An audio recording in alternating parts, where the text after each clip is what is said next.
Kahurangi 600 from Nelson through the Heathy, down to the Old Ghost, back around through Murchison and back to Nelson. Thanks to Chris and family for having us for the first night.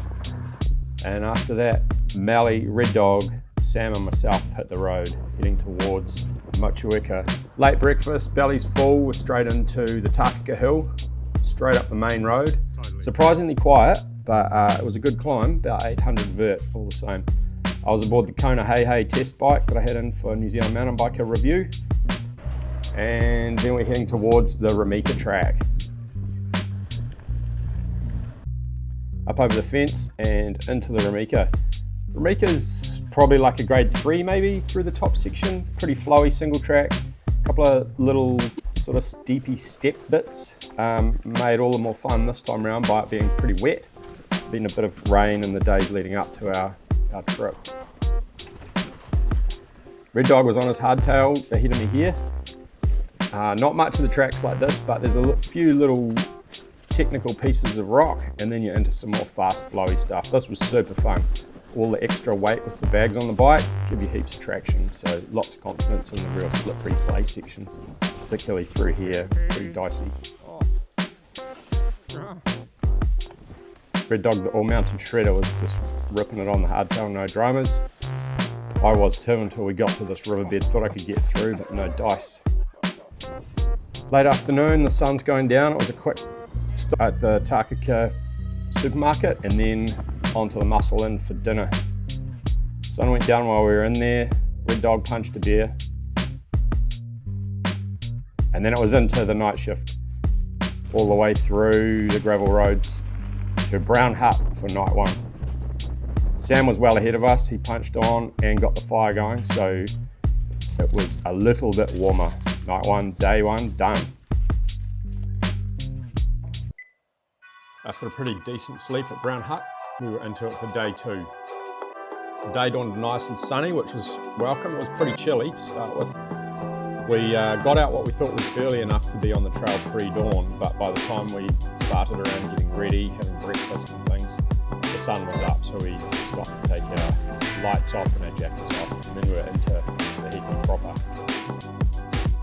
I reckon the Heathy's totally underrated, The Old Ghost gets so much focus down in the South Island. I guess there's been so much media around it, but the Heathy, in my thinking, was almost as good.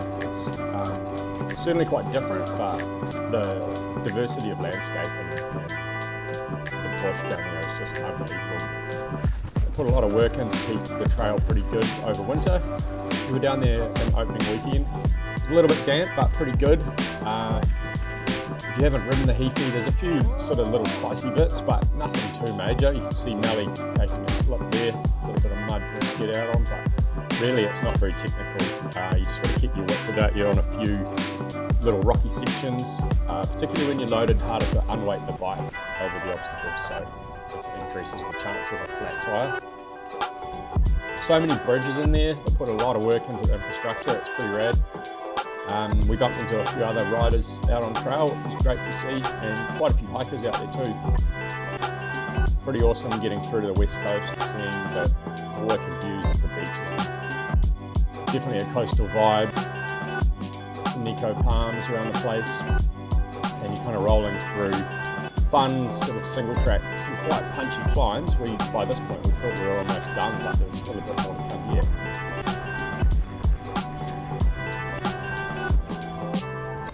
Little nuggety bits like this, like definitely take the sting out, put a sting in the legs.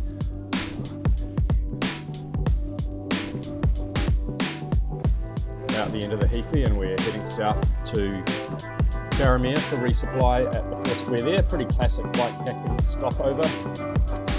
Fortunately, we didn't have too much wind, and where we did, we had Sam to hide behind, so it's pretty good. Loaded up, and away we went into dusk.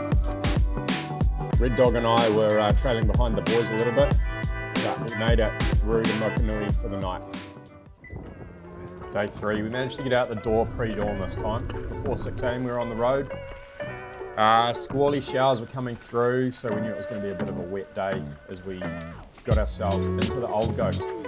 We're riding it opposite to what most people usually do, so what's normally quite a fun descent was a pretty grueling climb for us.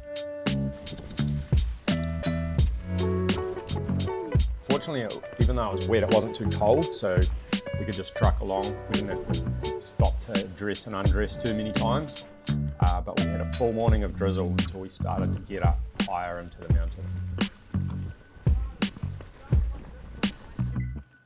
Much like the Heathy, there's some super fun trail to ride. It's pretty diverse in the bush there, but most of the trail itself is sort of rock based, and there's sections like this here that are quite fast and flowy, and knowing that it's built as a bike track, you can kind of let it run a bit, knowing that you're not going to come around a corner and, I don't know, go into some sort of ditch or a ravine or something. It's all pretty straightforward, and as you can see, pretty groomed in sections, so it's pretty safe to kind of let it run, which was fun.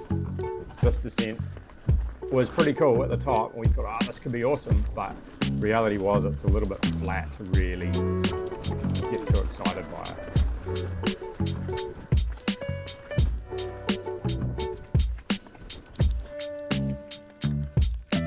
Some pretty nuggety climbing in it.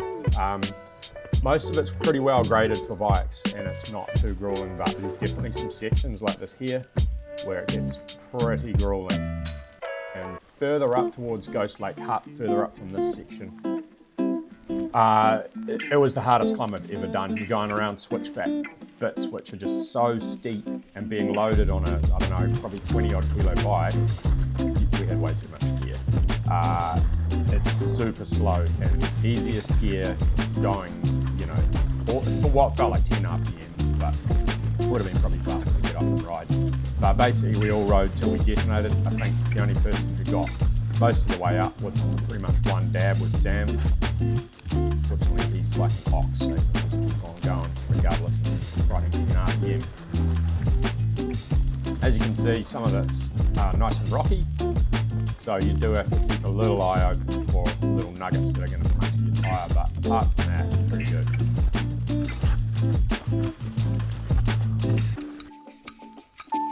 This was pretty spicy. We all tried to ride it. I don't think any of us actually got round without feet down. Fun bit of trail. I think unloaded, we probably would have got round there, but loaded up was definitely a bit of a challenge. Melly taking another foot down. Easy to just get off and walk, I think. Up to the Ghost Lake Hut. This place blew me away that they put a hut up here. The views were unreal. Definitely be a nice place to go and spend a night or two. We were punching on though, we wanted to get out the other end.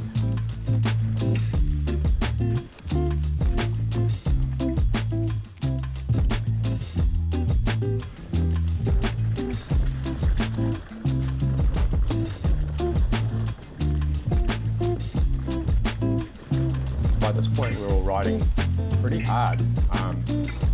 We were a little bit scared of getting flat tyres, but we kept on pushing. This is normally a mellow climb that brings most people up to the Ghost Lake Hut, but because we were riding in reverse, it was a big long descent. Unfortunately, it was so flat, it was pretty much boring actually. Like, we just wanted to get out of there. Get out of there we did. Just as we hit the road, I discovered I'd punctured just as we were leaving Old Ghost, so repaired that and punched on through to Murchison for the night. Day 4, 168k's. 1700 metres vert, and we conquered it in around about 8 hours all up. Hit the road nice and early. We were pretty keen to get back to Nelson, so we were punching on. Up some climbs to begin with. We knew it was going to be tough early on, particularly, especially this Parika Road climb. It's a bit of a mongrel, 3.2k's long, gains 450 odd metres at an average of 14%, and there's some sections in there, I don't know, maybe 25%, like super steep.